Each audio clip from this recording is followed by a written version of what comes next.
네, 오늘 하나님 말씀 보겠습니다. 갈라디아서 5장 22절에서 23절 말씀입니다. 갈라디아서 5장 22절에서 23절 말씀. 우리 같이 한번 읽어볼까요? 시작. 오직 성령의 열매는 사랑과 희락과 화평과 오래 참음과 자비와 양선과 충성과 온유와 절제니 이 같은 것을 금지할 법이 없느니라. 아멘. 하나님의 나라는 성령의 열매가 열립니다 라는 제목으로 오늘 세 번째 마지막 집회 말씀을 나누겠습니다.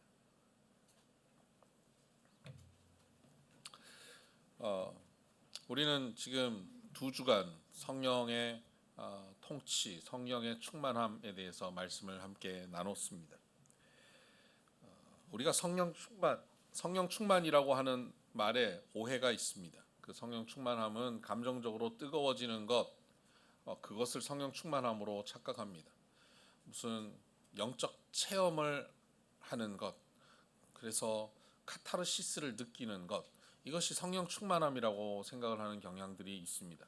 그래서 교회에서 예배를 드리면서 그 카타르시스가 느껴지지 않으면 성령 충만함이 없다라고 착각을 합니다. 그런 카타르시스를 느끼는 것은 종교마다 다 있습니다. 불교에도 있고 무속에도 있습니다. 그런데 그 카타르시스를 느끼는 것이 성령 충만이 아니에요. 성령 충만함 가운데 그런 요소도 분명히 있습니다. 그러나 그것이 본질이 아닙니다. 성령 충만함은 성령의 통치입니다. 성령께서 우리의 삶을 다스리는 것, 주인 되셔서 다스리는 삶입니다. 성령께서는 우리를 인격적으로 다스립니다. 폭력적으로 일방적으로 다스리시는 것이 아닙니다. 우리가 인격적으로 동의하면 성령께서 우리를 다스리시죠. 그 성령이 우리를 다스리시는 삶, 그것이 하나님의 나라입니다. 그래서 우리의 삶은 하나님의 나라가 되고 하나님의 나라가 된 우리의 삶에는 하나님의 능력, 성령의 능력이 나타나는 것이죠. 지혜, 지식, 능력, 행함, 병고침, 예언, 방언, 통역 등등의 은사들이 나타납니다. 이런 다양한 은사들을 각자의 달란트대로 각자에게 성령께서 허락하여 주십니다. 그래서 그 능력을 가지고 우리는 이 땅을 살아갑니다. 그런데 이 능력을 우리에게 주신 것은 그 능력 가지고 우리가 잘 먹고 잘 살라고 능력을 주신 게 아닙니다. 그 능력에 허락된 목적이 있습니다. 그것은 사명 감당입니다. 우리를 향해서 하나님이 기대하시는 꿈이 있습니다. 그 사명을 우리가 감당하라고 은사를 주시고 성령의 능력, 하나님의 나라의 능력을 우리 모두에게 허락하신다 하는 겁니다. 지혜가 필요한 이에게 지혜를 주시고 건강이 필요한 이에게 건강을 주시고 물질이 필요한 이에게 물질을 주시는데 그 하나님이 주시는 그것 가지고 나 먹고 살라고 잘 누리고 살라고가 아니라 이 땅에서 잘 생존하라고 주신 것이 아니라 구호 물품이 아니라 그것을 통해서 사명을 감당하라고 주시는 것입니다. 그러니까 생존하라고 주는 것은요 구호 물품이고요. 그것을 가지고 사명 감당하라고 공급되는 것은 군수품입니다. 그러니까 우리는 하나님의 군대로 군수품을 공급받아 살아가는 것입니다.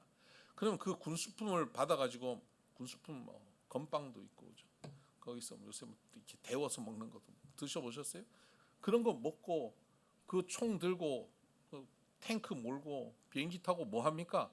비행기 타고 관광하라고 주는 것 아니잖아요.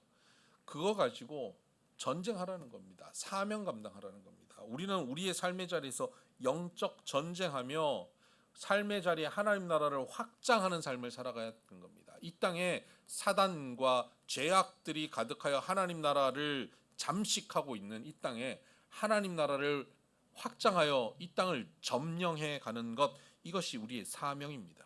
근데 여러분, 확장하고 점령이라고 얘기할 때 우리의 머리에 금방 떠오르는 것은 총칼이고 폭력입니다. 복음을 증거하고 하나님 나라를 확장하는데 총칼로 확장하는 것 아닙니다.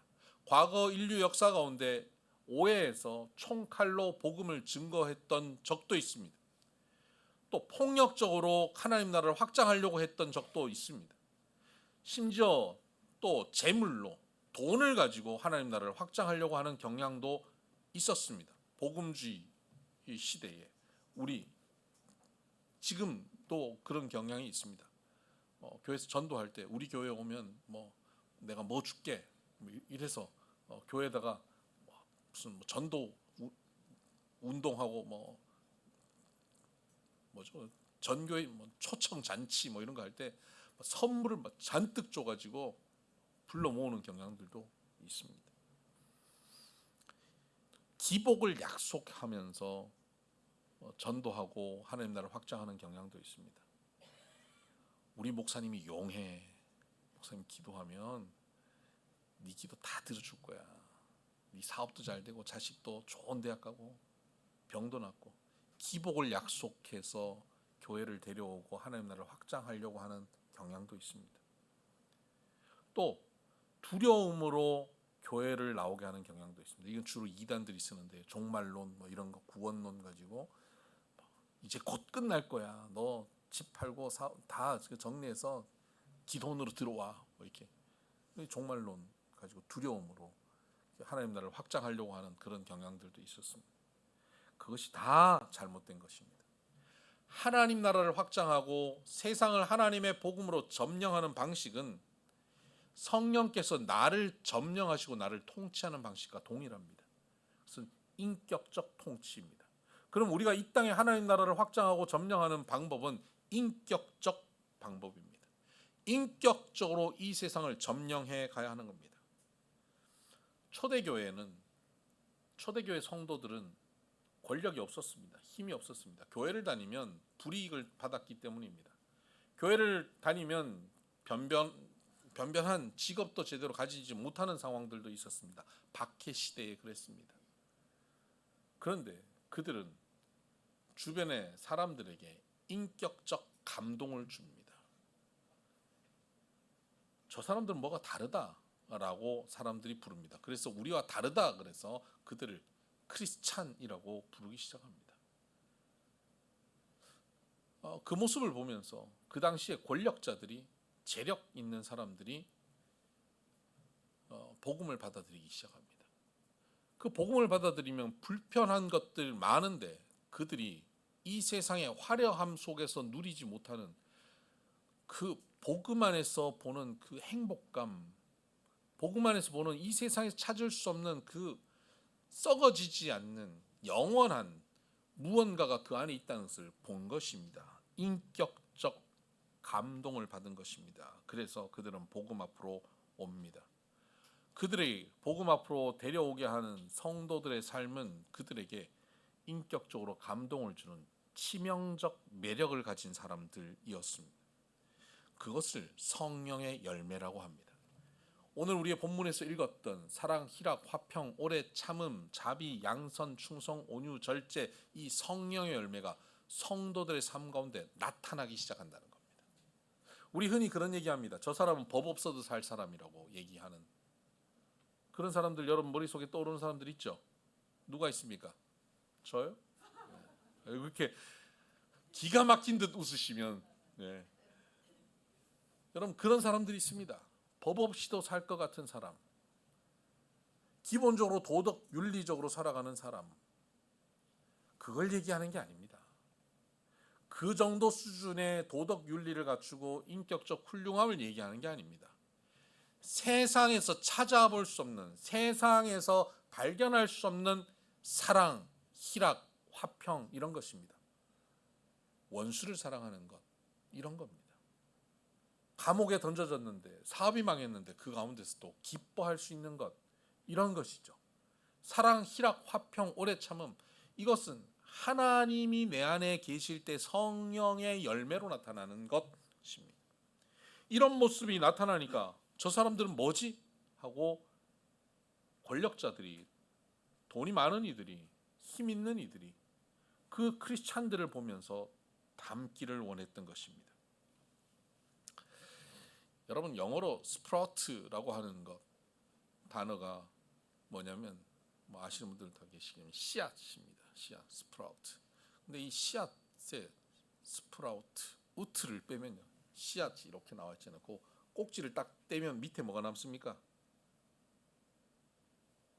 씨앗에 씨앗이 아니라 싹입니다. 스프라우트 싹인데 싹에 꼭지를 딱 떼면 뭐가 남습니까?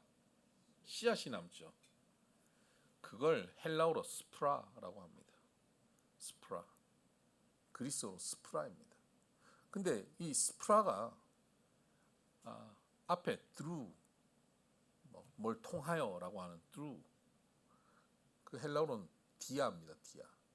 디아스포라. 디아스포라 뭐 어디서 들어본 것 같지 않아요? 디아스포라. 흩어진 백성들. 성도들이 흩어지면 그걸 디아스포라라고 합니다. 이스라엘 백성들이 다 흩어지잖아요. 디아스포라라고 하죠. 디아스포라. 씨앗이 흩어져 심겨진다. 그런 뜻입니다. 성도들은 이 세상 가운데 흩어진 복음의 씨앗들입니다. 우리는 흩어져서 심겨집니다. 그곳에서 싹이 나는 겁니다. 그리고 자라납니다. 나무가 됩니다. 잎이 또 꽃이 피어지고 열매를 맺게 되는 것입니다. 우리는 곳곳에 흩어져서 그곳에서 나무가 되고 열매 맺는 성령의 나무입니다. 성령의 열매입니다. 그래서 우리는 각자의 삶의 자리, 가정이나 직장이나 우리의 삶의 자리로 디아스포라 하지요. 주일 예배에 함께 참여한 후에 일주일 동안 우리는 디아스포라로 삽니다. 흩어져서 살아갑니다. 그곳에서 그냥 사는 게 아닙니다. 사명 감당합니다. 그 사명이 뭡니까? 심겨져서 자라나 열매 맺는 사명입니다. 그것 위에 은사 주셨고 능력 주셨습니다. 그것 때문에 오늘 우리는 살고 있는 것입니다. 그 성령의 열매가 뭡니까? 사랑, 희락, 화평, 오래 참음 이런 겁니다. 그 열매들은 세상에서 맛볼 수 없는 열매입니다. 이 성령의 열매가 몇 가지입니까? 아시는 분? 9가지입니다. 9가지의 성령의 열매죠. 근데 여러분 영어 성경에 보면요, 이 성령의 열매를 fruits라고 하지 않습니다. fruit에 s를 붙이지 않아요. fruit입니다. 단수를 씁니다. 성령의 열매는 한 가지입니다. 한 가지인데 사랑, 희락, 화평, 오래 참음, 자비, 양선, 충성, 온유, 절제라고 하는 9가지 맛을 내는 겁니다. 여러분 5가지 맛 내는 걸 뭐라고 부르죠? 오미자. 그럼 성령의 열매는 뭐라고 불러야 되죠? 구미자. 구미호 아닙니다. 구미자. 성령의 열매는 구미자입니다. 우리는 다 나는 사랑이 조금 있어. 나는 자비가 조금 있어. 그게 아니라 사랑, 희락, 화평, 오래 참음, 자비, 양선, 충성, 온유, 절제라고 하는 9가지 열매의 맛을 내는 열매인 것입니다. 그러니까 이 세상에 그런 맛을 내는 열매가 있을까요, 없을까요? 없어요. 없기 때문에 치명적 매력을 갖고 있는 열매가 누구라고요? 우리입니다. 옆에 있는 사람들을 보고 이렇게 한마디 합시다. 당신 치명적이야. 치명적이에요. 여러분들 참 치명적입니다. 한번 함께 하면 헤어지기 싫은 사람들, 한번 알면 그 사람의 매력에 빠질 수밖에 없는 사람들. 제가 우리 성도님들 위해서 아침마다 기도하잖아요. 아침마다 기도할 때 꼭 하는 기도의 제목들 여러 가지가 있지만 그 중에 꼭 하는 것, 매력적인 그리스도인으로 살게 하여 주옵소서, 이겁니다. 우리 성도들 매력적인 그리스도인, 치명적 매력을 갖고 살아갈 수 있게 되기를 주의 이름으로 축복합니다. 그러면 이 치명적 매력을 나타내며 살아갈 수 있는 삶, 이 성령의 열매를 맺고 살아갈 수 있는 삶의 방법이 뭘까요? 첫 번째는 이 치명적인 열매가 맺혀지는 자리가 있습니다. 아무 데서나 쉽게 맺혀지지 않습니다. 여러분 요새는 날씨가 이제 기후가 바뀌어서 우리나라의 이 제주도뿐만 아니라 저 남쪽에도 뭐가 열린다고요? 바나나가 열린다는 거 아닙니까? 사과가 대구 능금이 아니라 이제는 강원도 사과가 되고 있잖아요. 이게 바뀌어지고 있죠. 열매가 맺히는 장소가 있어요. 잘 맺히는 장소가 있습니다. 성령의 열매가 잘 맺히는 장소가 있습니다. 거기가 어딜까요?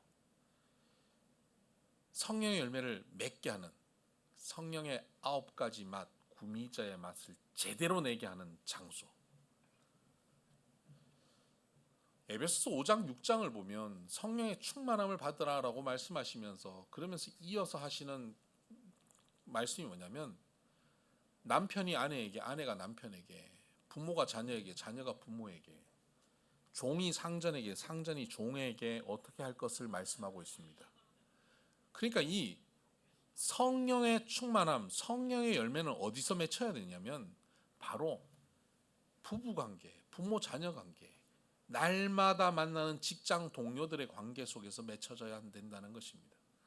성령의 충만함은 우리는 교회에서 예배드릴 때 나타나고 성령의 열매가 예배드릴 때 교회에서 만나는 사람들 사이에서만 나타나야 될 것처럼 보이죠. 여러분 그것은 쉽습니다. 주일날 성령 충만한 모습 어떻게 하면 됩니까? 성경책 옆에 딱 경건하게 낍니다. 경건하게. 이게 각도가 중요해요.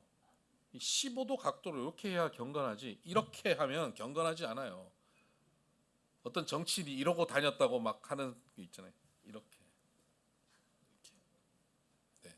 두 손으로 이렇게 하면 더 경건해 보입니다. 그리고 웬만하면 성경 전서 이런 게 바깥으로 이렇게 보이게. 그리고 썬데이 크리스찬의 미소를 머금어야 됩니다. 정면으로 바라보지 말고 약간 5도 틀어서. 그리고 인사를 할 때 90도 인사하면 안 됩니다. 약간. 그리고 끝을 올려줘야 됩니다. 경상도 사람들도 끝을 올리면 서울 사람 됩니다. 할렐루야. 집사님, 권사님. 성령 충만하죠. 전혀 성령 충만한 것 아닙니다. 여러분 성령의 열매를 우리가 사랑, 희락, 화평 이런 열매가 전혀 없는데 마트 가가지고 아니면 뭐 쿠팡에 시켜가지고 아침에 교회 오는데 열매를 여기 주렁주렁 달고 올 수 있어요. 이렇게 내가 목사다, 내가 장로다, 권사다, 막 집사다 이러면서 내가 주렁주렁 달고 오면서 달고 오면 어떻다고요? 할렐루야. 이 성령의 열매 달고 오는 거예요. 아유 집사님 먼저 하세요. 물 드세요. 집에서는 물 하나 제대로 떠먹지도 않는 인간이 밖에 와가지고 뭐 남의 아내들한테 막 아유 물 드세요. 집사님 뭐 커피 드릴까요? 집에서나 잘해라. 그 성령의 열매를 그렇게 주렁주렁 달고 교회 와가지고 막 잘하는 거예요. 그럼 사람들이 그렇게 얘기합니다. 여집사님한테 아유 남편 집사님 너무 훌륭하다고 얼마나 좋으냐고. 그러면 이 여집사님들이 한결같이 하는 얘기가 있어요. 어디 학원 다니나 봐요. 똑같은 대사를 칩니다. 뭐라 그럽니까? 됐고 살아봐. 집에서 안 그런다는 거예요. 밖에서 교회 와가지고는 은혜로운 얼굴로 지내는데 집에 가가지고는 마귀라는 거예요. 저 마귀 같은 인간 저거. 저 왼수. 원수잖아요. 마귀는 우리 원수잖아요. 저 왼수 같은 거죠. 그걸 집에서 자녀들이 봐요. 우리 아빠는 교회에서 장로고 권사인데 집에서는 마귀가 돼 있어. 밖에서는 할렐루야 하는데 집에 가서 막 소리를 질러 욕을 해. 그걸 바라보는 자녀들이 그 아빠가 믿는 하나님을 제대로 믿을 수 있을까요? 요즘 젊은 세대들이 왜 교회를 안 오는지 아세요? 아버지가 목사님이고 아버지가 장로님인데 왜 교회를 떠나는지 아십니까? 가짜 열매를 달고 다니는 부모들을 봤기 때문에 그렇습니다. 그 가짜 열매를 주일날 달고 와가지고 주일날은 신선해 보이죠. 그 신선한 거 한 입씩 먹이죠. 근데 집에 가갖고 월요일, 화요일, 수요일 되면 그 가짜 열매가 어떻게 됩니까? 썩어요. 거기서 초파리 나와요. 그 썩은 냄새가 나고 썩은 맛을 내는 아버지를 보고 어머니를 보는 거예요. 그게 어떻게 신앙생활을 할 수 있겠습니까? 그 썩은 냄새라는 그 열매를 갖고 있는 아버지 어머니가 그걸 가지고 서로 막 던져. 무슨 토마토 축제하면 토마토 막 던지잖아요. 뭐 집에서 무슨 토마토 축제합니까? 그 막 집어 던져요. 그 토마토 폐기해. 그걸 보면서 자녀들이 어떻게 성령 충만하게 살 수 있겠습니까? 성령 충만함의 자리는, 그 성령의 열매가 맺혀지는 자리는 어디에서? 집에서. 교회 와가지고 찬양할 때 하고 눈물 흘린다고 해서 성령 충만한 거 아니에요. 그거 해야죠. 그렇게 하면 좋아요. 그러나 그게 성령 충만함의 핵심이 아니에요.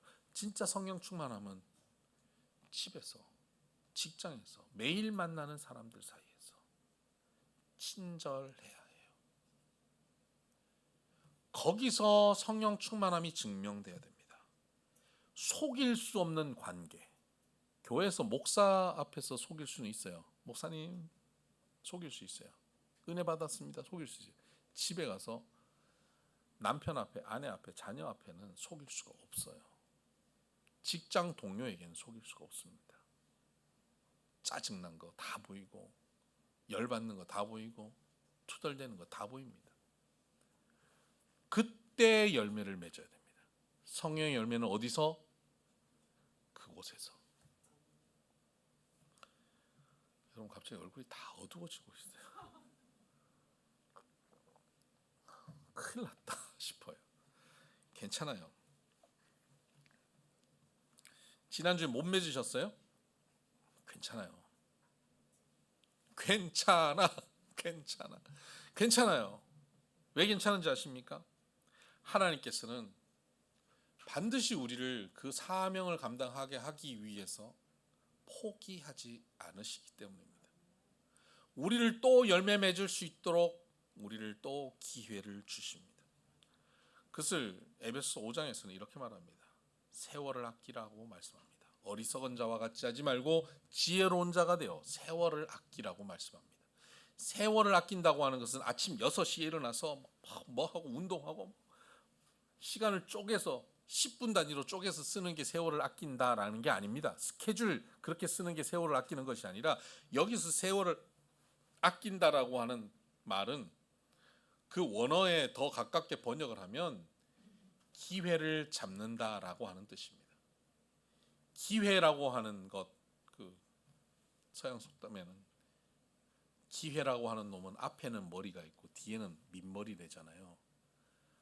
앞으로 올 때는 잡을 수 있지만 지나가면 못 잡아요. 기회를 잡으라는 겁니다. 어떤 기회를 잡죠? 성령의 열매를 맺을 수 있는 기회를 잡으라는 겁니다. 하나님께서는 우리에게 이 기회를 주십니다. 성령의 열매를 맺을 수 있는 기회. 성령의 열매 어디서 맺는다고요?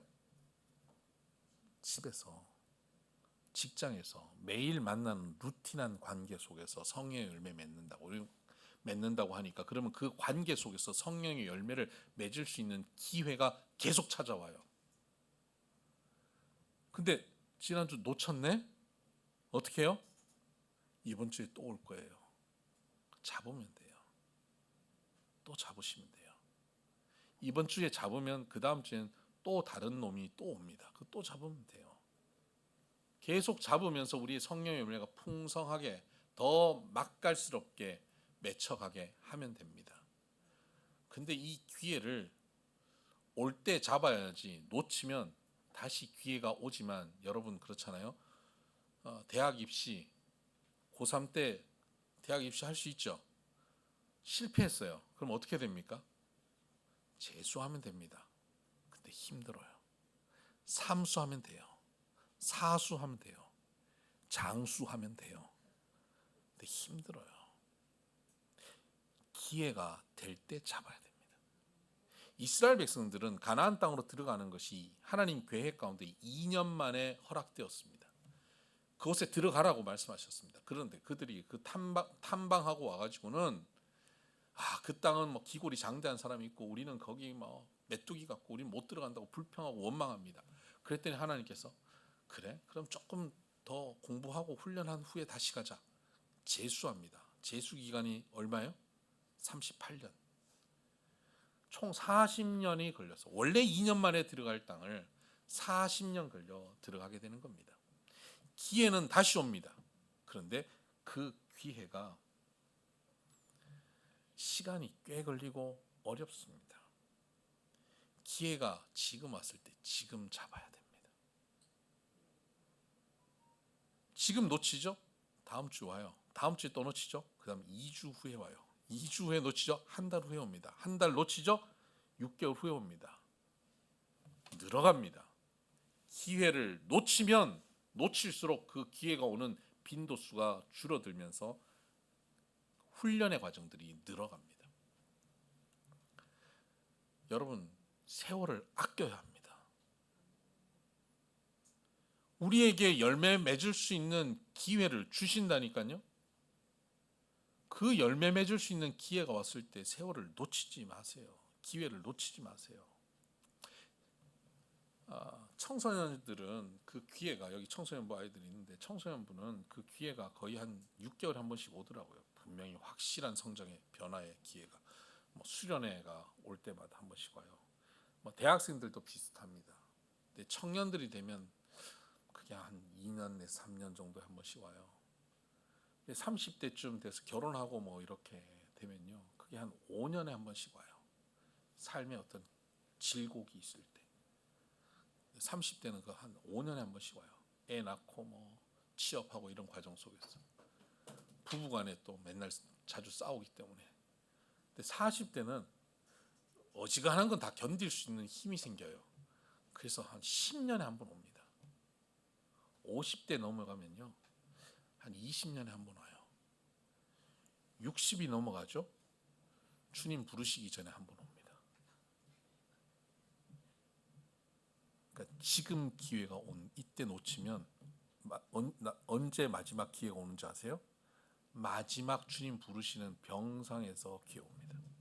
그 병상에서 마지막으로 내가 마음대로 움직일 수도 없고 숨도 제대로 쉴 수 없어서 이거 끼고 있고 용변도 내 힘으로 해결할 수 없는 그 처지에 놓여가지고 말도 할 수 없을 때 눈물 한 방울 쭉 흘리면서 열매 맺어요.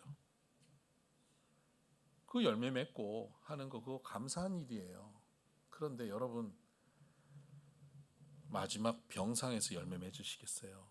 아니면 지금 팔팔할 때 열매 맺으시겠어요? 이걸 세월을 아끼라고 말하는 겁니다. 기회를 잡으라고 하는 겁니다. 여러분, 지금 기회를 잡으세요. 세월을 아끼세요. 더 어두워졌어요, 얼굴 표정들이. 지난주 그 세월 아낄 걸, 기회를 잡을 걸.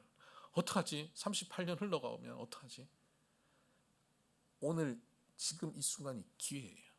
오늘 이 말씀을 들은 이날 세월을 아낄 수 있어요. 오늘 시작하면 돼요. 오늘. 할렐루야. 반드시 세월을 아끼세요.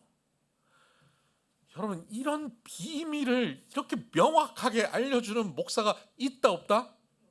있어요. 많아요. 근데 그 많은 그 목사들 중에 한 사람은 오늘 여러분 만나서 설교 듣는 거예요. 이 기회를 놓치지 마세요. 그런데 그 기회는 왔을 때 어떤 게 기회지? 라고 우리가 파악을 해야 되잖아요. 어떤 게 기회인가? 여러분, 나무가 이렇게 있어요. 열매를 맺게 하려면, 풍성한 열매를 맺게 하려면 그 나무 밑에 뭘 갖다 놔야 됩니까? 부적을 갖다 붙여야 됩니까? 그 나무 밑에 뭘 갖다 놓죠? 거름을 갖다 놓습니다. 거름은 먹을만 합니까? 만지고 싶습니까? 아니요. 가까이 하기도 싫어요. 더러워요. 냄새나요. 만지기도 싫어요. 보기도 싫은 게 거름이에요. 끔찍한 게 거름입니다. 근데 거름을 그 나무 밑에 갖다 놓습니다. 근데 그 거름이 왔을 때 나무가 이 거름이 뭐야? 그러고 나무를 더러워서 나무가 옮겨 심겨지면 열매 맺을 수 있을까요? 못 맺어요. 그 거름이 있는 그 자리에 버티고 그 거름을 흡수하기 시작할 때 열매 맺습니다. 그 거름은 열매와는 전혀 다르게 생겼습니다. 향도 다르고 맛도 달라요. 모양도 달라요. 정반대됩니다. 사랑이라고 하는 맛을 내는 열매가 맺혀지는 데 있어서 걸음은 사랑할 수 없는 사람이라고 하는 걸음이 옵니다. 희락이라고 하는 열매의 맛을 내는 것을 하기 위해서 걸음은 도저히 기뻐할 수 없는 상황이 걸음이에요. 그게 걸음이라고요. 하나님께서 우리에게 그 열매 맺게 하기 위해 기회를 많이 주신 거 이제 아시겠죠? 지난주에도 그 걸음들 가득했죠? 그럼 여러분 그 걸음이 오면 어떡합니까? 걸음을 막 삽으로 퍼서 저쪽으로 또 넘겨버리잖아요. 그래서 여기는 완전히 청정지역으로 만들잖아요. 벌레도 한 마리 못 오게. 그러면 아무것도 안 이루어집니다. 하나님께서 걸음을 갖다 주신 겁니다. 거기에 잘 심겨져서 그걸 통과해내야 됩니다. 우리가 여러 가지 시험을 당하거든 온전히 기쁘게 여기라 그랬습니다. 그 시험거리, 그 고난의 자리, 그 걸음더미 속에서 우리가 잘 지나가면 기뻐할 결과들이 옵니다. 열매가 맺혀지거든요. 온전하고 구비하여 조금도 부족함이 없는 삶으로 우리를 만들어 가십니다. 걸음더미 가운데 있어야 됩니다. 근데 여러분 이 걸음더미 가운데 있을 때 주의해야 될 게 있습니다. 걸음더미가 가득 있는데 거기 나무 하나를 거기다가 툭 꽂아 놓으면 열매가 맺힙니까? 아닙니까? 나무 막대기 하나를 그 걸음더미에 꽂아 놨어요. 열매가 맺힙니까? 안 맺힙니까? 어떤 일이 벌어집니까? 더 썩어집니다. 썩는 게 가속화됩니다. 그 나무가. 나무는 뿌리를 내리고 생명력이 있어야 그 걸음더미 속에서 걸음이 양분이 되어서 열매가 되는 것이죠. 그러니까 우리가 고난이라고 하는 여러 가지 시험이 있는 삶의 어려움의 환경 속에 그냥 나 혼자 이렇게 있으면 썩어져요. 그 시간을 통과하면, 그 고생스러운 인생을 통과하면요, 그 고난과 상처, 아픔의 시간들을 통과하면 우리에게는 뭐가 생깁니까? 속이 썩어요. 속이 썩어 문드러진다고요. 그러면서 우리에게는 상처만 만들어져요. 미움과 원망만 생겨요. 불신만 생깁니다. 몸도 병들고 마음도 병듭니다. 관계도 병들죠. 나 혼자 그 고난의 자리에 서 있으면 그 결과가 와버립니다. 그럼 어떻게 해야 됩니까? 예수님께서 말씀하셨죠. 나는 포도나무고 너희는 가지다. 너희가 나를 떠나서는 아무것도 할 수 없다. 아무런 열매도 맺지 못한다는 겁니다. 그러나 너희가 내 안에 있으면 모든 것을 할 수 있다는 겁니다. 가지인 우리가 나무이신 포도나무이신 예수께 붙어 있기만 하면 그 포도나무의 뿌리로부터 양분이 공급되어지면서 가지에 어느 날 열매가 뚝 열립니다. 우리가 뭐 대단한 무언가 인격 수양을 해서 사랑, 희락, 화평, 오래 참음 이런 것들이 맺혀지는 게 아니라 예수 그리스도 몸에 붙어서 고난의 시간을 통과만 하면 어느 순간 열매가 맺힌다니까요. 그 예수님의 몸이 어디 있는데 그 몸에 예수님 몸에 붙어 있을 수 있죠? 예수님 몸이 어디 있습니까? 예수님 몸이 어디 있어요? 어디 있어요? 여러분 우리가 붙어 있을 예수님 몸이 지금 어디에 존재합니까? 예수님 승천하셔서 하늘에 가셨잖아요. 그 몸이 어디 있어요? 어디요?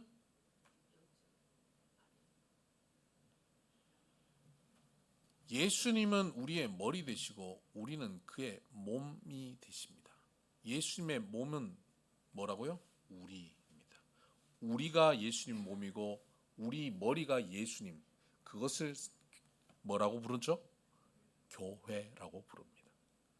예수님의 몸에 붙어 있다는 것은 교회에 붙어 있다는 겁니다. 교회에 붙어서 그 고난의 시간을 통과해내면 어느 날 우리의 삶 가운데 성령의 열매가 풍성히 맺혀져 있습니다. 나도 모르는 순간 맺혀진다고요. 교회에 붙어 있으라 하는 겁니다. 바울과 바나바가 초대교회 교인들에게 한결같이 강조한 것 딱 한 가지, 기도 열심히 해라, 말씀 열심히 들어라, 뭐 그거 아니에요. 붙어 있어라입니다. 붙어 있어라. 붙어 있으면 열매 맺혀집니다. 성령의 열매는 고난의 순간에도 붙어 있는 것입니다. 고난의 순간 교회에 붙어 있어야 됩니다. 교회에 붙어 있다는 것은 주일날 교회 나오는 것은 기본입니다. 주일날 교회 와서 예배 드리는 것 붙어 있는 가장 기본적인 자세. 그리고 교회에서 하는 여러 가지 예배, 성경 공부 적극적으로 참여하는 겁니다. 아침 묵상 나오는 겁니다. 그리고 성도들끼리 좋은 교제를 가지는 겁니다. 줄기 모임을 같이 참여하고 그들과 함께 교제하는 것, 이게 붙어 있는 겁니다. 서로 주중에 서로 연락하고 서로의 아픔을 듣고 같이 기도하는 것. 이번 주에 김주원 장로님 위해서 기도하고 지유의 아픔을 위해서 기도하고 이런 것들이 붙어 있는 것입니다. 우리가 기도하면 그 어려움에 있는 처지에 있는 성도들을 위해서 우리가 무언가를 한 것 같지만 그 자체가 우리가 붙어 있는 일이기 때문에 그 일로 붙어 있는 것 자체만으로 우리에게는 성령의 능력이 공급되고 열매가 맺혀진다는 사실을 여러분 기억하시길 바랍니다. 교회에서 봉사하고 교회를 위해서 내가 뭔가를 섬기겠다고 하고 교회에 적극적으로 무언가 교회 공동체를 위해서 헌신하는 것, 이거 붙어 있는 것입니다. 적극적으로 붙어 있는 겁니다.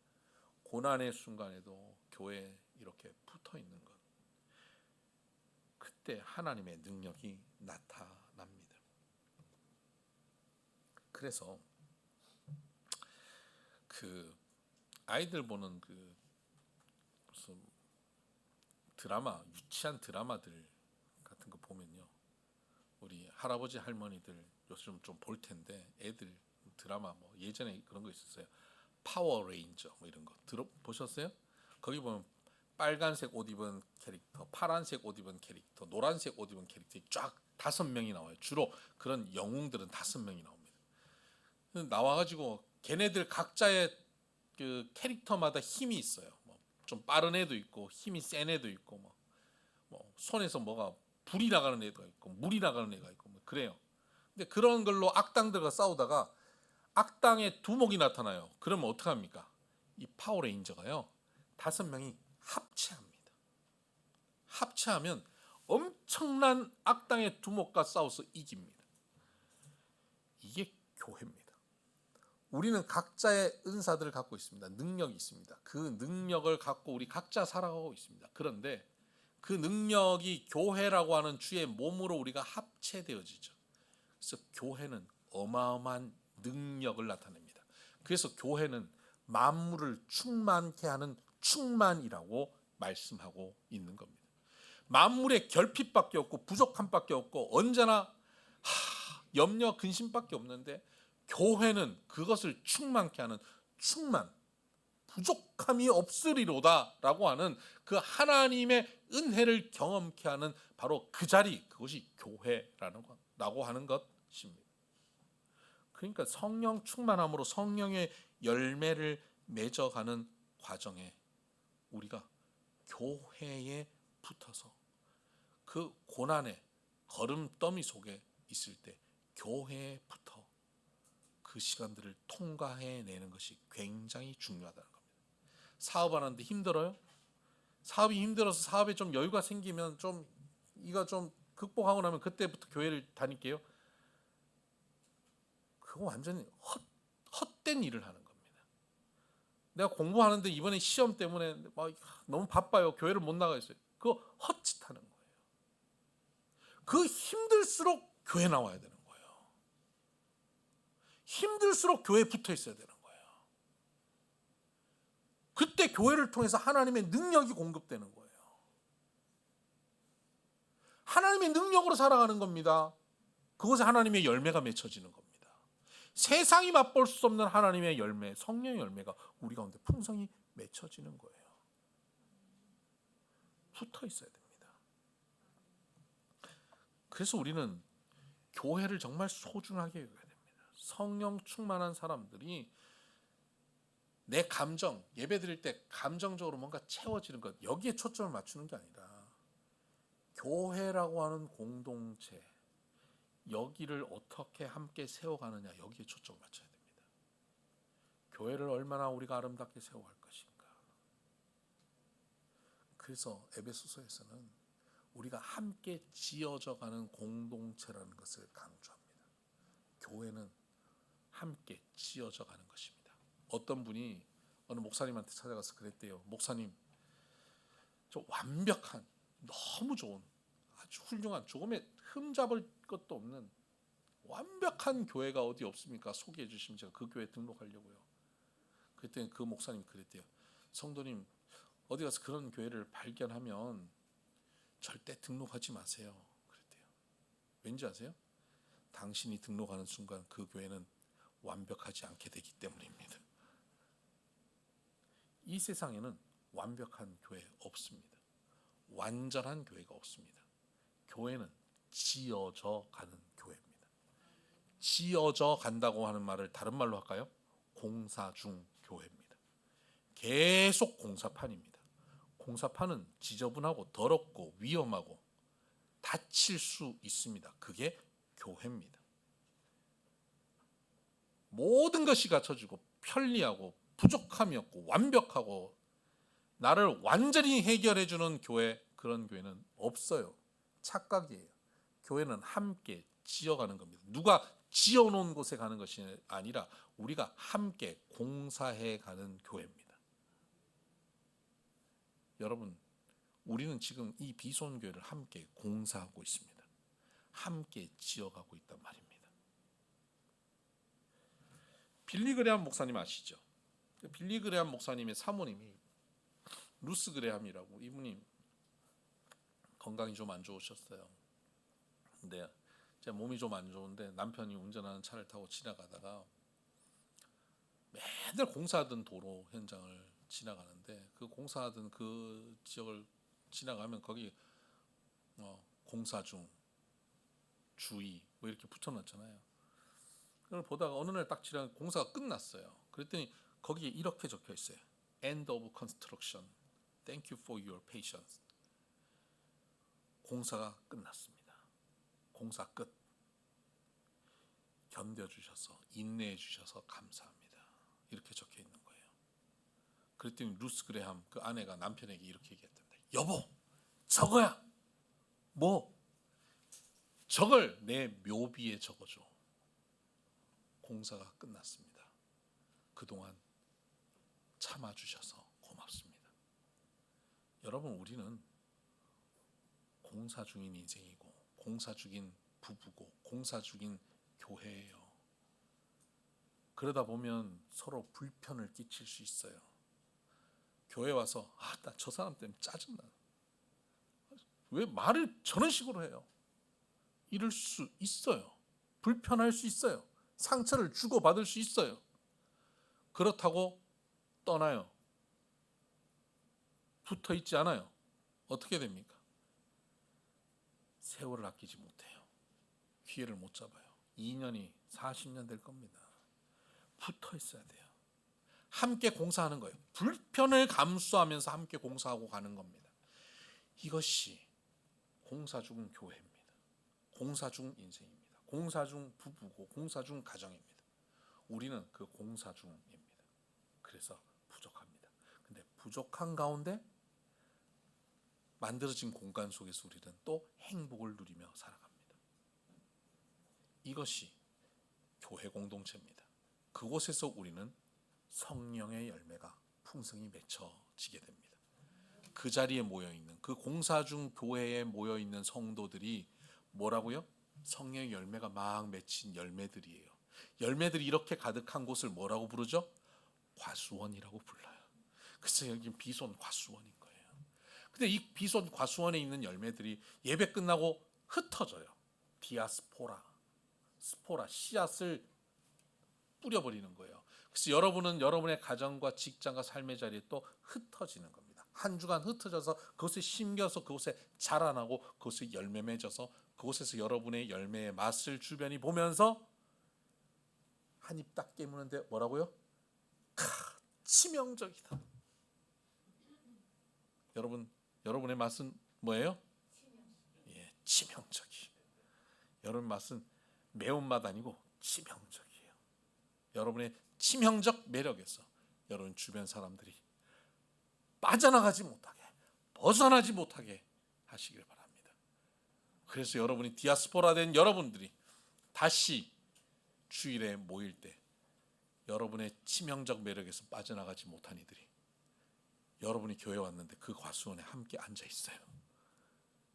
그것이 전도입니다. 그렇게 성장하고 성숙하고 부흥하는 교회, 그 교회가 우리 비손교회 되기를 주의 이름으로 축복합니다. 기도하십시다.